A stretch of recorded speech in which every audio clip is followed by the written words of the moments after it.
صل على سيدنا ومولانا محمد وعلى سيدنا علي وسيدتنا فاطمة وسيدتنا زينب وسيدنا حسن وسيدنا حسين وعلى آله وصحبه وبارك وسلم. اللهم صل على سيدنا ومولانا محمد صاحب التاج والمعراج والبراق والعلم دافع البلاء والوباء والقحط والمرض والألم اسمه مكتوب مرفوع مشفوع منقوش في اللوح والقلم سيد العرب والعجم اسمه مقدس معطر مطهر منور في البيت والحرم شمس الضحى بدر الدجى صدر العلا نور الهدى كهف الورى مصباح الظلم جميل الشيم شفيع الأمم صاحب الجود والكرم والله عاصمه وجبريل خادمه والبراك مركبه والمعراج سفره وفوق سدرة المنتهى مقامه وقاب قوسين مطلوبه والمطلوب مقصوده والمقصود موجود سيد المرسلين خاتم النبيين شفيع المذنبين أنيس الغريبين رحمة للعالمين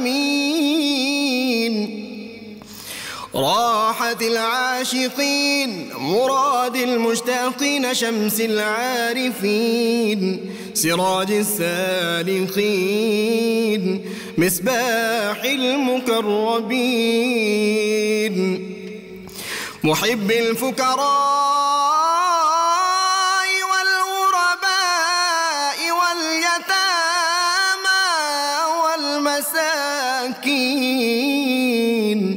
سيد الثقلين نبي الحرمين إمام القبلتين وسيلتنا في الدارين صاحب قاب قوسين محبوب رب المشرقين ورب المغربين جد الحسن والحسين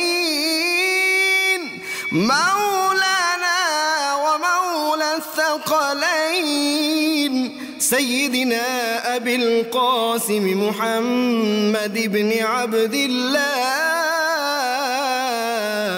نور من نور الله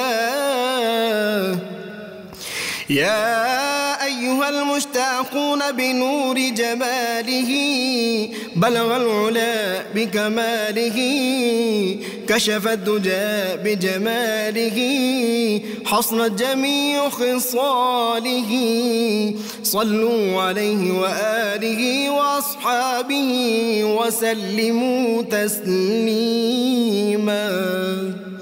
سيدتنا فاطمة وسيدتنا زينب وسيدنا حسن وسيدنا حسين وعلى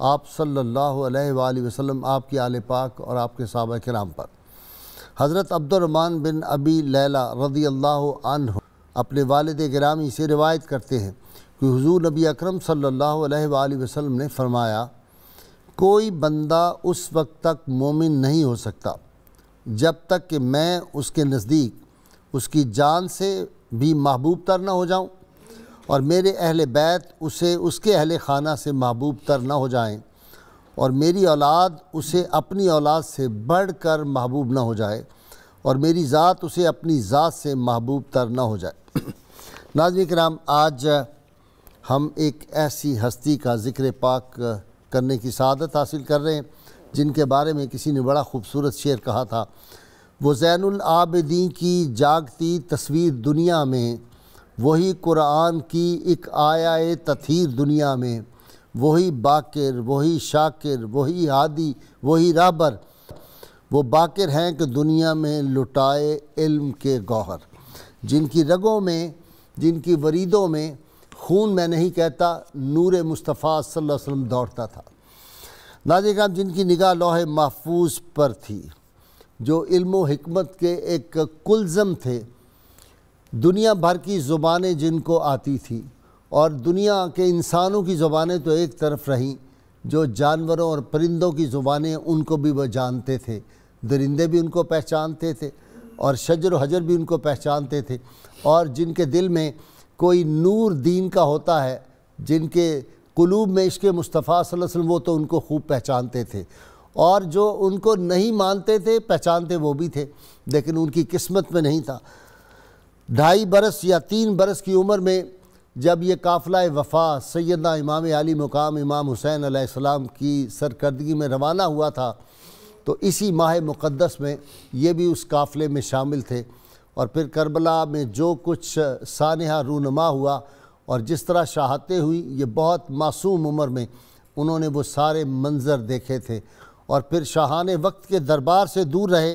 ان سے کسی نے ایک سوال کیا، پوچھا، مولا بتائیے کہ کون سا اسلام بہتر ہے، قربان جائیے کیا جواب آپ نے فرمایا، جس سے اپنے مومن بھائی کو تکلیف نہ پہنچے۔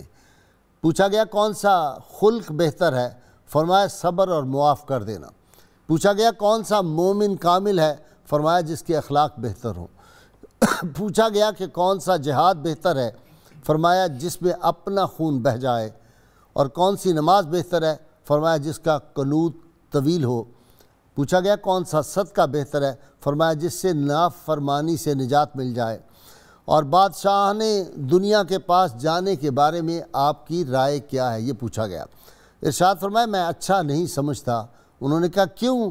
فرمایا اس لیے کہ بادشاہوں کے درباروں میں جو لوگ جاتے ہیں تو ان سے 3 باتیں پیدا ہوتی ہیں، محبت دنیا بادشاہوں کے درباروں میں جا کر، اور فراموشی مرگ، آدمی موت کو بھول جاتا ہے، اور قلت رضائے خدا۔ علامہ نے کہا تھا کہ متاع دین و دانش لٹ گئی اللہ والوں کی، یہ کس کافر ادا کا غمزہ خوریز ہے ساکی۔ میں سمجھتا ہوں یہی امام پاک نے جو کچھ میسج دیا تھا۔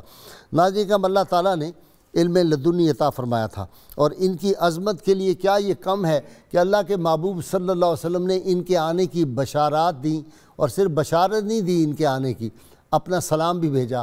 اور پھر حضرت جابر رضی اللہ تعالیٰ عنہ، اتنا بڑا جلیل قدر صحابی، جب ان سے ملتے تھے ان کی نظر اس وقت نہیں بنائی جاتی رہی تھی بڑھاپے میں، وہ ان کے ہاتھوں کو بوسے دیتے تھے، اور پھر اس پہ فخر کیا۔ اور ان کی عظمت اس سے بڑھ کے اور کیا ہو سکتی ہے کہ والد کا نام ہے امام زین العابدین، اور صاحبزادے جو ہیں امام جعفر صادق ہیں، اور 2 عطشہ کام ہے، ریاض نبوی صلی اللہ علیہ وسلم کے یہ جو عطر ہے اس کو 2 طرف سے جو ہے فیضان ملا ہے۔ امام حسن علیہ السلام کے ہاں ان کی جو تھی اولاد، ان کی طرف ان کی شادی ہوئی، اور پھر سیدنا صدیق اکبر رضی اللہ تعالیٰ عنہ جو ہے ان کے جو پوتی تھی ان کے بطن سے پھر امام جعفر صادق پیدا ہوئے۔ تو ہر طرف سے علم و عرفان کے یہ جو منبع ان کی ذات تھی، اور پھر ان کی کرامات، اور خود فرمایا کرتے تھے کہ وہی تو ہمارے گھر میں اترتی تھی، اور ملائکہ ہمارے گھر پہ آتے تھے، فرماتے ہم علم کے خازن ہیں، اور جو دنیا میں کوئی سی نے سوال پوچھنا ہو وہ ہم سے پوچھ لے، اور شاہان وقت فرماتے تھے اس لیے ہم سے حسد رکھتے ہیں کہ اللہ کے فضل سے لوگوں کے دلوں میں ہماری محبت ہے کہ اللہ کے محبوب صلی اللہ علیہ وسلم نے خطبہ حجۃ الوداع میں فرما دیا 2 چیزوں کو تھام کے رکھنا میرے بعد، کبھی گمراہ نہ ہوگے، اللہ کی کتاب اور میرے اہل بیت۔ تو نبی کریم صلی اللہ علیہ وسلم کو معلوم تھا کہ قیامت تک میرے اہل بیت باقی رہیں گے۔ کربلا کا بھی آپ کے علم میں تھا، آپ نے سب کچھ بیان کر دیا تھا، یزید کے تذکرے بھی کر دیا تھا، لیکن یہ پتہ تھا اللہ کے محبوب صلی اللہ علیہ وسلم کو میری اولاد میری آل باقی رہے گی اور قیامت تک ان سے ہمیں تمسک اپنا رکھنا چاہیے، ان سے ہمیں اکتساب فیض اکتساب نور انہی ہستیوں سے ہوتا ہے۔ آپ کی کرامات تو میں سمجھتا ہوں ان کے گھر کے کھلونے ہیں، اتنی کرامات ان سے وابستہ ہیں۔ وہ ساری تفصیلات آج میرے جو اسکالر حضرات ہیں یہ آپ کے سامنے بیان فرمائیں گے۔ شاہان وقت نے ان کو کیسی کیسی تکلیفیں دی، کیسے ان کو جیل میں رکھا گیا، طرح طرح کی مصائب ان پہ آلام آئے، لیکن کلمہ حق کہنے سے کبھی بال برابر وہ ادھر ادھر نہیں ہوئے۔ یہ اسی کا نتیجہ ہے ناظرین ہم آج جب کوئی دین کے خلاف بات کرتا ہے، جب کوئی ناموس رسالت کے خلاف کوئی حضا سرائی کرتا ہے تو ہمارا خون کھولتا ہے اور ہم کھڑے ہو جاتے ہیں، حق کی بات کہتے ہیں۔ اور وہ جو ہے کہ توحید تو یہ ہے، محمد علی جوہر نے توحید تو یہ ہے کہ خدا حشر میں کہہ دے یہ بندہ دو عالم سے خفا میرے لیے ہے۔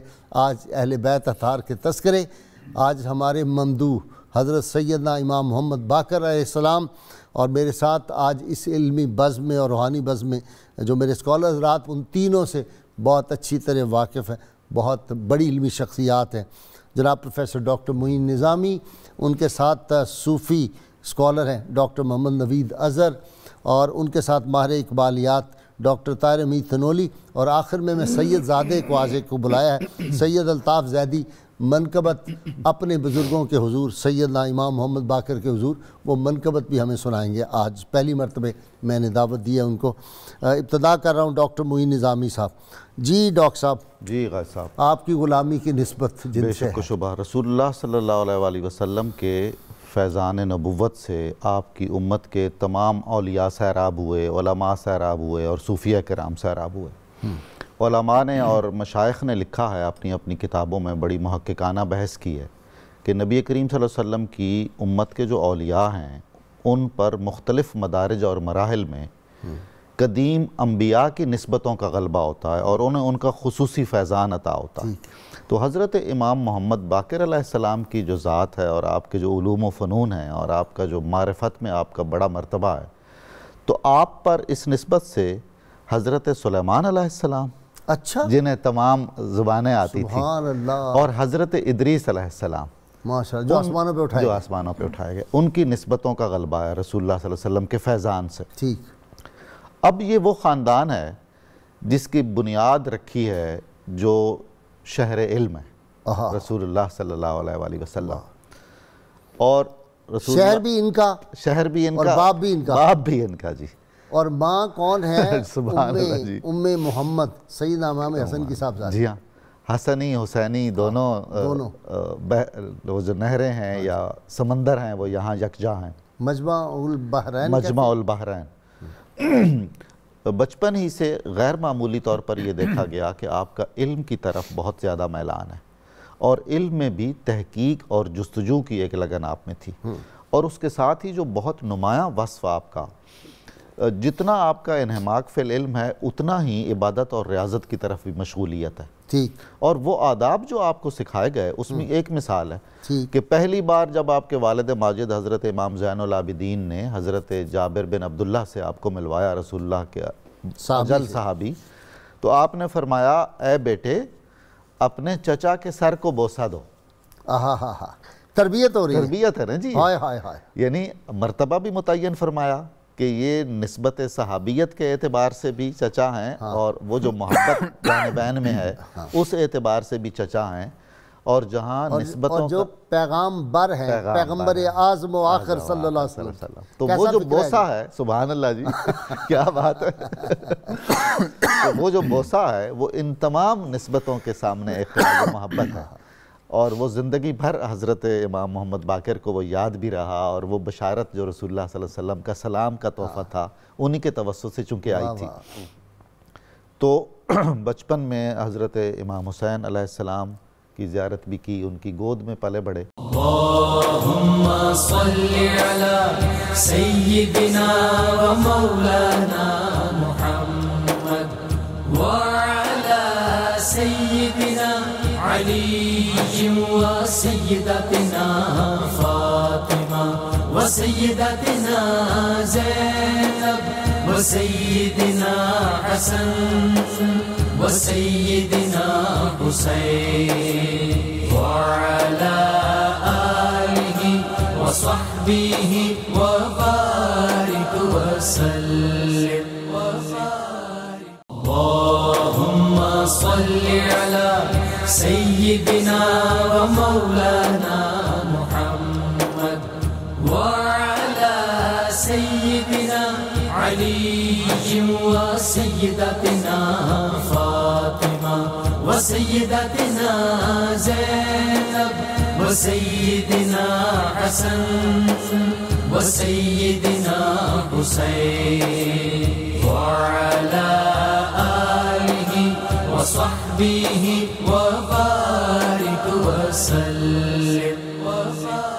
ڈاکٹر صاحب یہ جو علوم نبوت، یہ وارث علوم نبوت ہے نا یہ لوگ جو ہیں، لیکن ایک میرے ذہن میں آج بات آئی، حضرت عبداللہ بن زبیر رضی اللہ تعالیٰ عنہ، قباء میں ان کی پیدائش ہوئی تھی، سیدہ اسماء رضی اللہ تعالیٰ، اسماء بنت ابی بکر ان کے صاحبزادے تھے، تو نبی کریم صلی اللہ علیہ وسلم نے انہیں گھٹی دی تھی اپنے لعاب دہن کے ساتھ، وہ کھجور کا حصہ جو دیا تھا، اس کی بنیاد پہ ان کے 100 خادم غلام تھے مختلف ملکوں نسلوں کے، وہ انہی کی زبان میں ان سے بات کرتے تھے۔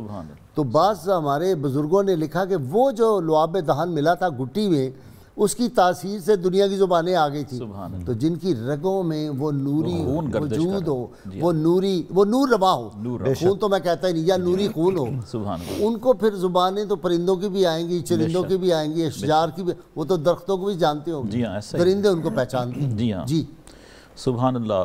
محمد بن علی بن حسین رحمۃ اللہ علیہ آپ کا اسم گرامی ہے، واقع کربلا کے وقت 3 برس کے تھے، اور علوم و فنون کا ایسا خزینہ اور گنجینہ تھے کہ مورخین نے لکھا ہے کہ امام حسن اور امام حسین کی اولاد میں سے اتنے علوم و فنون کسی سے ظاہر نہیں ہوئے۔ باقر آپ کا لقب تھا، ابو جعفر آپ کی کنیت تھی۔ باقرہ یبکرو کا مطلب ہے پھاڑنا، شک کرنا، کھولنا، وسیع کرنا۔ تو چونکہ بہت سارے علوم اور فنون آپ سے آشکارا ہوئے، اس لحاظ سے ابن حجر مکی رحمۃ اللہ علیہ نے یہ توجیہ کی ہے کہ آپ کو باقر کہا گیا۔ تو سریانی زبان آپ کو آتی تھی اور سریانی میں مناجات پڑھا کرتے تھے، اور جنات آپ کے پاس حلال اور حرام کے مسائل پوچھنے کے لیے حاضر خدمت ہوتے تھے۔ جید مفسر اور محدث تھے، رسول اللہ صلی اللہ علیہ وسلم کی احادیث بیان کرنے میں اور مشکل مقامات کو حل کرنے میں اور کتاب اللہ کے اسرار بیان کرنے میں آپ کا کوئی ثانی نہیں تھا۔ حضرت داتا صاحب رحمۃ اللہ علیہ کشف المحجوب میں فرماتے ہیں کہ آپ کتاب الہی کے اسرار بیان کرنے میں یکتا تھے، اور علوم کے دقائق اور باریکیوں پر آپ کی نظر تھی۔ بڑے بڑے محدثین اور مفسرین جب کوئی مسئلہ حل نہیں ہوتا، تابعین کا زمانہ ہے نا، تو اس زمانے کے تابعین نے بھی ان سے اکتساب فیض کیا ہے۔ جی ہاں، کمال ہے ویسے۔ اور امام جعفر صادق جن کو اتنے علوم پہ دسترت، سپر مین ان اسلام جن پہ کتاب لکھی گئی، وہ ان کے بیٹے اور شاگرد بھی ہوئے نا، شاگرد بھی ہوئے ہیں۔ اللہ اکبر۔ تو چونکہ امام باقر کے تیار کردہ افراد ہم نے دیکھے نہیں، اور ان کی کوئی کتاب ہم تک پہنچی نہیں، لہٰذا ان کے علمی تبحر کا ہم کیسے اندازہ لگا سکتے ہیں؟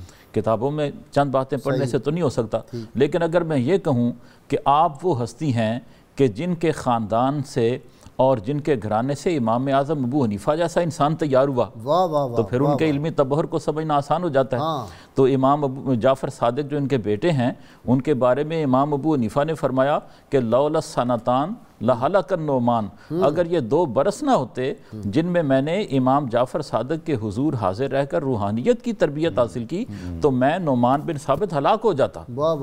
اور یہ قول جو ہے شاہ عبدالعزیز محدث دہلوی اپنی کتاب تحفہ اثنا عشریہ میں نقل کر رہے ہیں، یعنی مستند بات ہے، مستند کوئی تسلسل سے آ رہی ہے۔ جی ہاں، تسلسل سے آ رہی ہے۔ اچھا جی ڈاکٹر طاہر، امام باقر نے امام جعفر صادق کی تربیت کی، امام اعظم کی تربیت کی، جن کے علم کو دنیا جانتی ہے، اس کے باوجود ہم امام جعفر صادق کے علوم اور ان کے معارف اور امام اعظم کے علوم و معارف کے معترف ہونے کے باوجود بھی ان کو علوم کا دروازہ نہیں کہتے. بے شک. وہ ٹائٹل امام باقر کے پاس ہے, تو اندازہ کرے کہ امام باقر کا کیا مقام ہوگا. واہ واہ واہ واہ واہ, وہ ٹائٹل انہی کے پاس ہے. اس کا مطلب ہے کہ وہ ٹائٹل یہاں نہیں آ سکا, تو ان کا مرتبہ تو ان سے کم تھا نا. یہ خود ایک بہت بڑا سرٹیفکیٹ ہے, اس چیز کی سند ہے کہ امام باقر کا علم میں کیا مقام تھا. صاحب چونکہ بات علم کی ہو رہی ہے تو میں ایک بات عرض کروں گا کہ امام باقر کا منصب اتنا عظیم تھا, جیسے بھی ڈاکٹر صاحب نے ارشاد فرمایا کہ قرآن مجید کی آیات ہوں, احادیث مبارکہ ہوں, عقیدے کے مسائل ہوں, انتہائی گنجلک اور الجھے ہوئے مسائل جب لوگ لے کے آپ کے پاس آتے تو آپ ایسا جواب مرحمت فرماتے کہ وہ مسائل حل ہو جاتے. ایک ایسی ہی نشست تھی جس میں آپ سے پوچھا گیا, حضرت ہمیں اس پہ رہنمائی فرمائیں کہ جب انسان گناہ کرتا ہے اور پھر اس پہ اس کو سزا ہوتی ہے تو کیا یہ اس کے اوپر ظلم نہیں ہے؟ اللہ کی طرف سے پہلے سے اگر مقدر تھا, اور آپ جانتے ہیں کہ تقدیر کا مسئلہ اتنا الجھا ہوا مسئلہ ہے, جب سے انسان نے شعور کی آنکھ کھولی آج تک اس کو حل کرنے کی کوششیں ہوتی رہی ہیں, اور آپ نہیں کہہ سکتے کہ آپ نے اس مسئلے کو سمجھ لیا. آپ نے ارشاد فرمایا کہ اللہ رب العزت یہ قطعاً نہیں چاہے گا کہ وہ بندے کو اس بات کے لیے مجبور کرے جس کے لیے بعد میں اس کو سزا دے, کیونکہ وہ تو ماؤں سے زیادہ شفیق ہے. ماں اپنے بیٹے کے لیے نہیں چاہتی تو اللہ رب العزت کیسے چاہے گا کہ اس کو مجبور کر دیا کہ وہ گناہ کرے اور پھر بعد میں اس کو سزا بھی دے. یہ تو اللہ کی شان سے ماورا ہے. سوال کرنے والے نے پوچھا, حضور اگر یہ بات درست ہے, اس کا مطلب انسان کو اختیار ہے, تو وہ اختیار اللہ کے اختیار کے علاوہ ہے. بہت خوب. تو پھر تو اس کا مقام بہت بلند ہو گیا. اور اگر اللہ کے اختیار سے دیو اختیار ہے تو مجبور تو پھر بھی ہوا. تو اختیار اور مجبور ہونے کے درمیان کون سی سبیل ہے؟ یہاں جو جواب امام باقر نے دیا وہ وہی دے سکتے تھے. وہ ایسا جواب ہے غازی صاحب قبلہ کہ آج علوم جتنا آگے بڑھتے جا رہے ہیں اس جواب کی تفہیم ممکن ہوتی جا رہی ہے. فرمایا کہ مجبور اور مختار ہونے کے درمیان آسمان اور زمین سے زیادہ وسیع ترین دنیا موجود ہے. اللہ. غازی صاحب اگر آج کی آپ ریاضی کو دیکھیں, 1 اور 2 کے درمیان آج کا میتھمیٹکس ہمیں بتاتا ہے 1 اور 2 کے درمیان غیر محدود اعداد موجود ہیں. اچھا جی, 1 اور 2 کے درمیان 2 کے درمیان 2 اور 3 کے درمیان غیر محدود اعداد موجود ہیں. وہ کیسے یار؟ یہ تو آپ نے مجھے بھی چکرا دیا.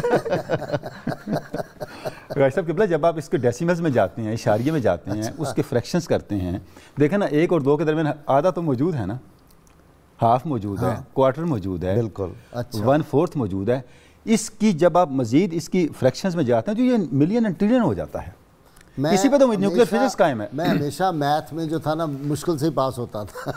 اچھا بڑی بات ہے ویسے, آپ پاس ہو جاتے مشکل سے میں نے 60 نمبر فرسٹ ڈویژن لی تھی, اس لیے میتھ. غازی صاحب قبلہ یہ تو ایک ہم نے سادہ مثال دی, آپ کی ساری سب پارٹیکل فزکس اس پہ کھڑی ہے.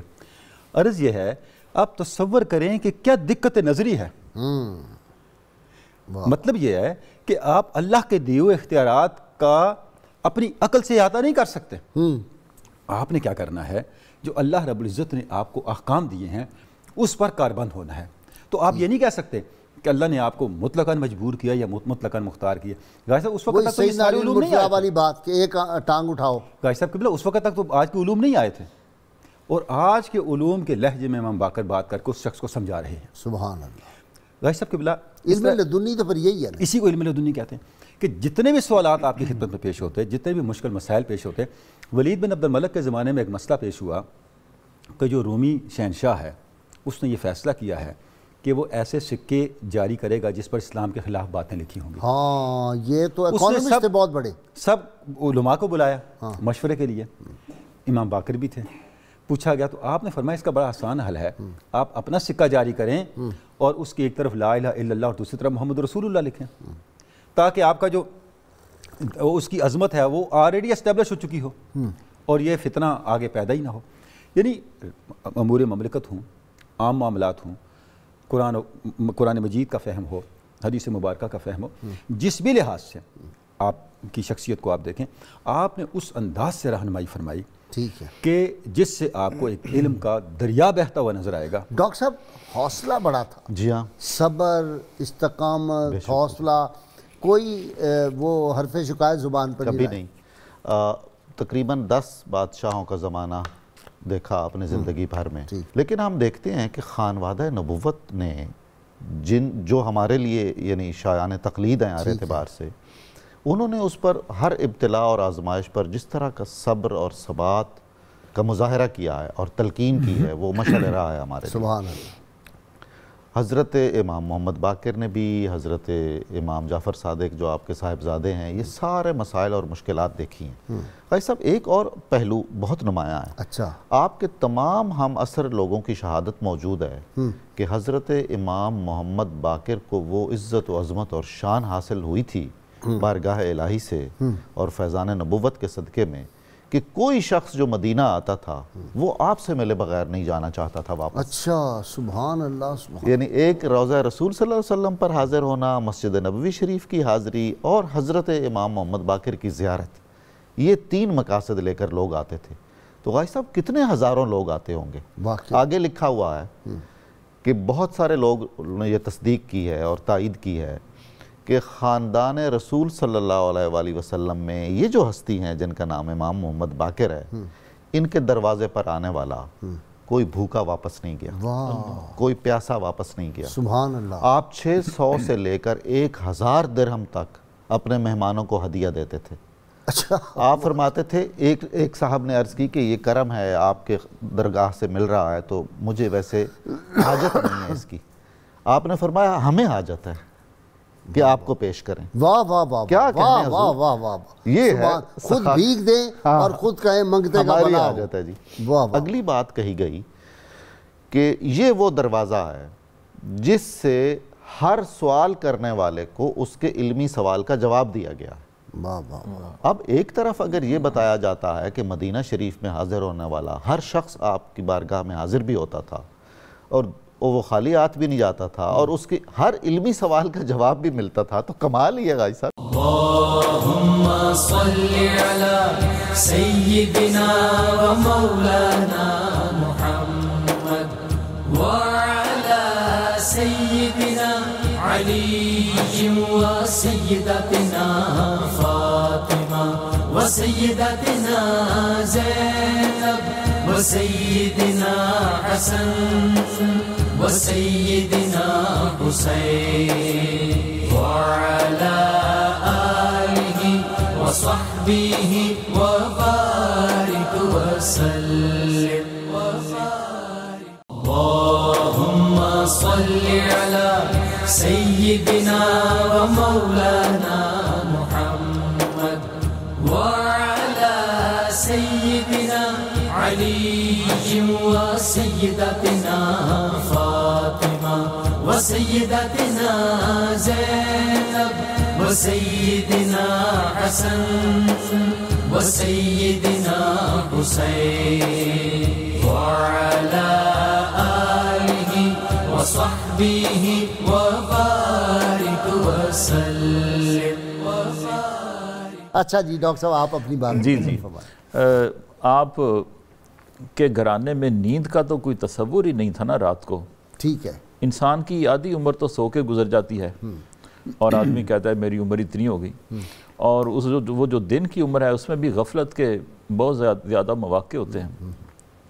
تو آپ کا خادم خاص کہتا ہے کہ اوراد و وظائف سے جب آپ فارغ ہو جاتے تو رات کا 1 پہر گزر چکا ہوتا تھا، اس کے بعد آپ کی مناجات شروع ہو جاتی تھی اللہ تعالیٰ سے، اور ایسے فصیح و بلیغ الفاظ ہیں کہ اگر وہ عربی دان کوئی آدمی ہو تو ان کا مزہ لے سکتا ہے۔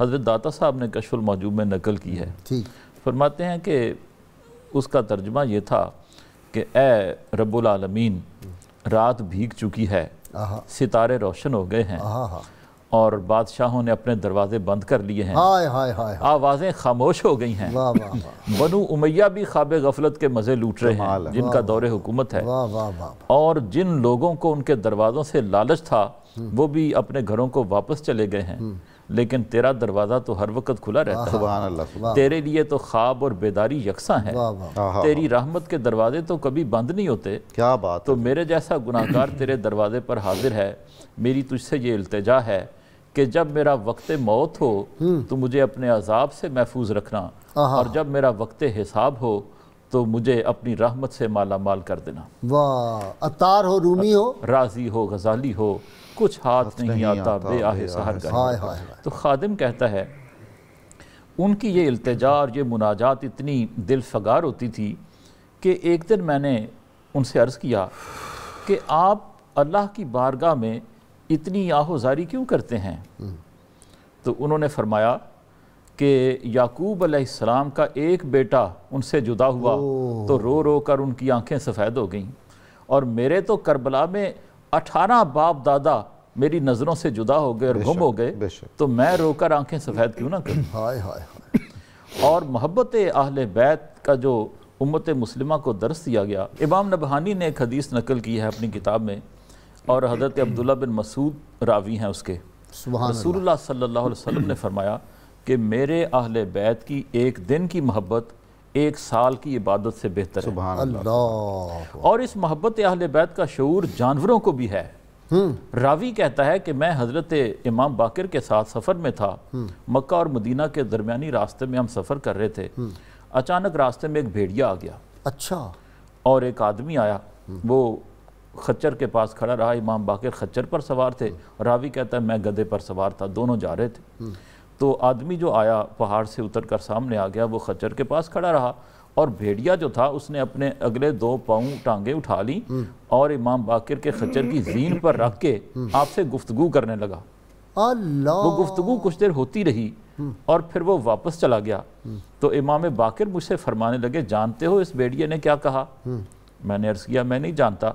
آپ فرمانے لگے یہ کہنے آیا تھا مجھ سے کہ میری مادہ جو ہے وہ بچہ جننے والی ہے، آپ اس کے لیے دعا فرمائیں، اور یہ دعا فرمائیں کہ میری نسل میں سے قیامت تک کوئی ایسا بھیڑیا پیدا نہ ہو جو آپ کے کسی عقیدت مند کو نقصان پہنچائے۔ اللہ، سبحان اللہ۔ ڈاکٹر صاحب یہ کیا باتیں، سبحان اللہ۔ گائی صاحب بالکل حضرت سفینہ جو ہیں وہ اس کو شیر سے باتیں کر رہے ہیں، عبداللہ بن عمر گردن سے پکڑ کے شیر کو کہتے ہیں بھاگ جا یہاں سے، بھاگ جاتا ہے۔ سبحان اللہ۔ یہ شان ہے خدمت گاروں کی، سرکار کا عالم کیا ہوگا۔ جی گائی صاحب قبلہ یہ اہل بیت کی شان ہے، بھی تذکرہ ہوا تھا کہ اہل بیت جو امام ائمہ ہیں ان کے اسماء کیا ہیں، تو اس میں ایک نقطے کا اضافہ یا میں ضروری سمجھوں گا۔ گائی صاحب قبلہ جو تمام کے تمام ائمہ پاک ہیں اہل بیت اطہار کے، آپ دیکھیں یہ سب کے سب شہید ہوئے، سب کے سب شہید ہوئے، یعنی کہ 11 کے 11 امام مہدی تو ابھی تشریف لانا ہے، تو ان کے امتیازات دیکھیں کہ ہر ایک منصب شہادت سے سرفراز ہوا۔ اور امام باقر توحید تو یہ ہے کہ خدا حشر میں کہہ دے یہ بندہ دو عالم سے خفا میرے لیے ہے۔ غازی صاحب قبلہ امام باقر کی جو شان ہے، چونکہ ان کا نام باقر العلوم ہے، علم اور عمل اتنا ہم آہنگ ہے ان کی ہستی کے اندر۔ ابھی ڈاکٹر صاحب ان کی مناجات کا ذکر فرما رہے تھے، ان کی مناجات میں ایک لفظ آتا ہے، بار الہا بنو امیہ نے اپنے دروازے بند کر لیے، ہائے ہائے ہائے، اپنے دروازوں پہ دربان کھڑے کر دیے، لیکن تیرا دروازہ کھلا ہے۔ آپ اس پہ غور کریں، اس کی ریلیونس جا بنتی ہے آپ کے علم کے ساتھ۔ اچھا وہ کس طرح؟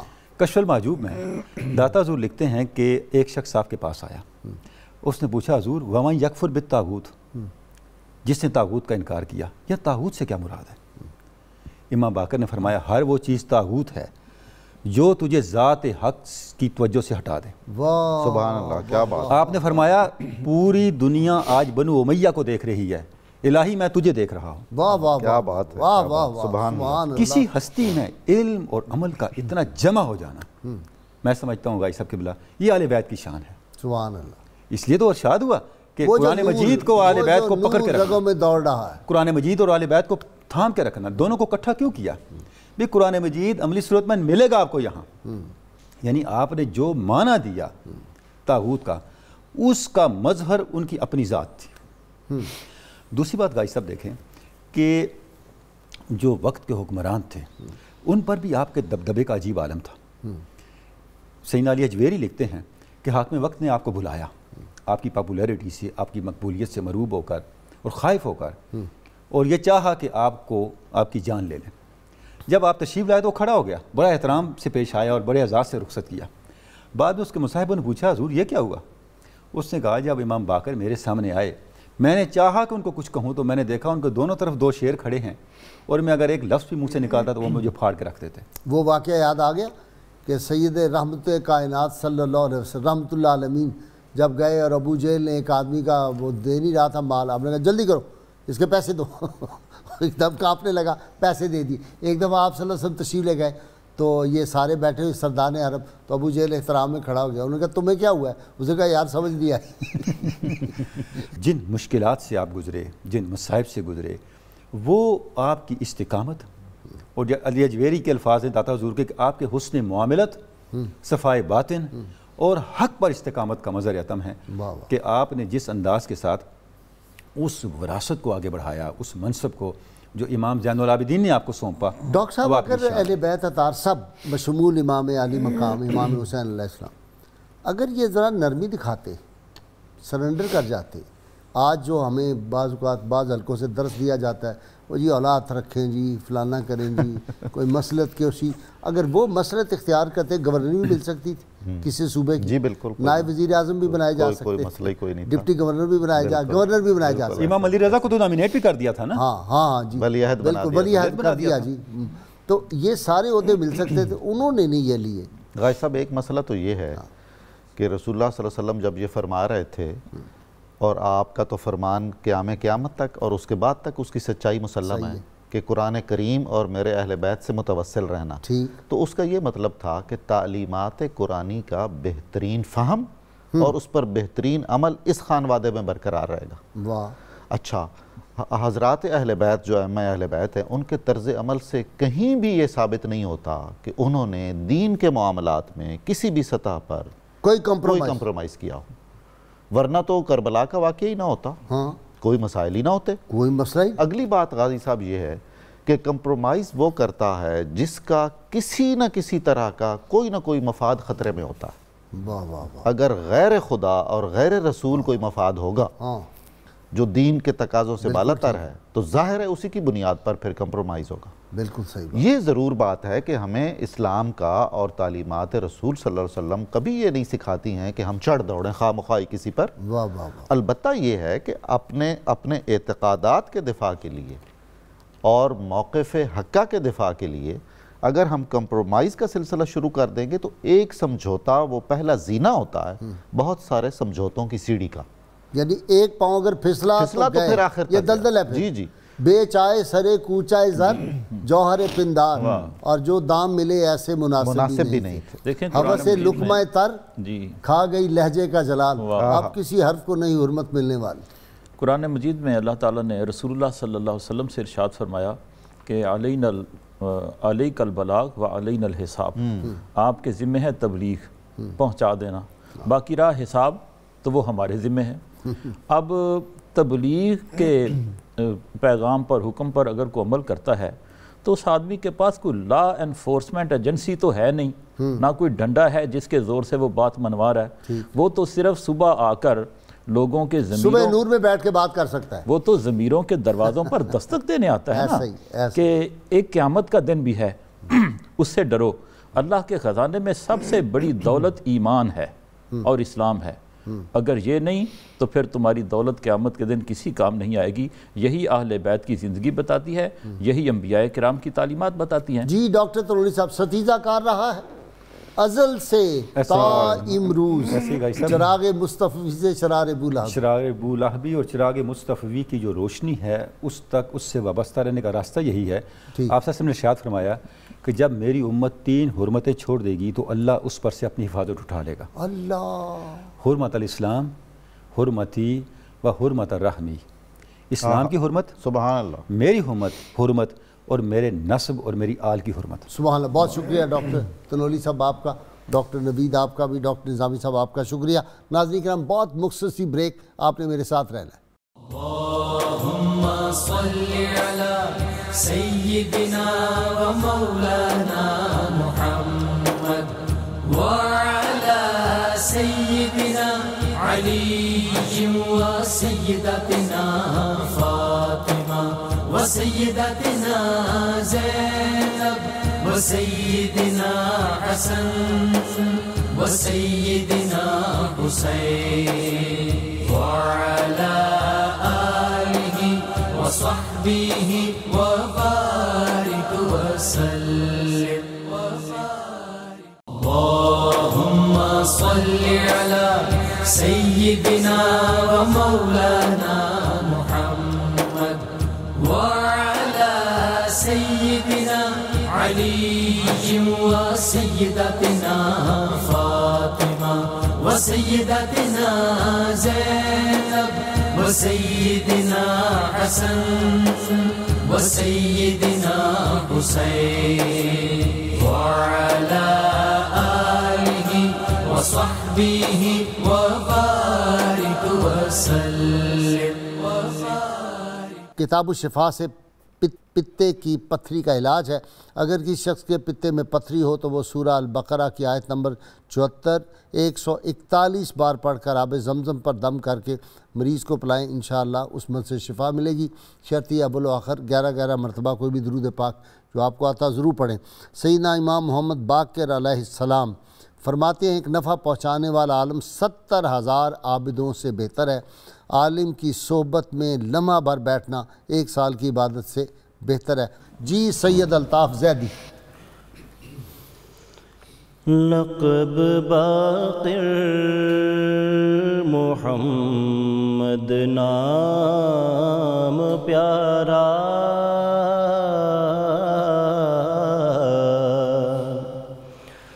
لقب باقر محمد نام پیارا محبت کا کرم کا سیارہ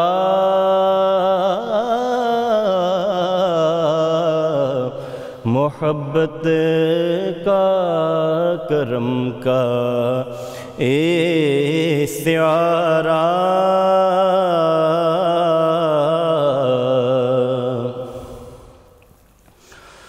علوم باطنی کو جس نے کھولا علوم باطنی کو جس نے کھولا وہ شہر علم کی آنکھوں کا تارا